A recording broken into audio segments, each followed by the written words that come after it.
Gadwal handloom పట్టు చీరలు అంటే చాలు కలర్స్ మనకు కొత్తగా కావాలి. 10,000 పెట్టినప్పుడు కలర్ కాంబినేషన్స్ ఈ రేంజ్ లో ఉండాలి. మరి హ్యాండ్లూమ్ పట్టు చీరలలో నువ్వు ఏ బ్రాండ్ మోడల్ కట్టినా పర్లే, గద్వాలే అన్నిటి ముందు హైలైట్ గా కనిపించేది. Price 10,350 after discount.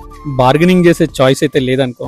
JSM లో ప్రైజింగ్ విషయంలో జెన్యూన్ ఉండడం మా జీన్స్ లోనే ఉంది. లాభం కన్నా లాయల్టీని నమ్ముకుంటే ఏ బిజినెస్ అయినా లీడింగ్ బ్రాండ్ గా నిలుస్తాం. వీడియోస్ లో కంటెంట్ ఏదైనా, క్వాలిటీలో క్లారిటీ, డీటెయిల్డ్ డిస్క్రిప్షన్ ప్రోడక్ట్ కి ప్రాణం పోస్తుంది. స్టోరీ బోరింగ్ గా ఉంటాయి, ఈ బ్యూటిఫుల్ బ్యాక్గ్రౌండ్ స్కోర్ వింటూ కలర్స్ అన్ని చూసేయండి.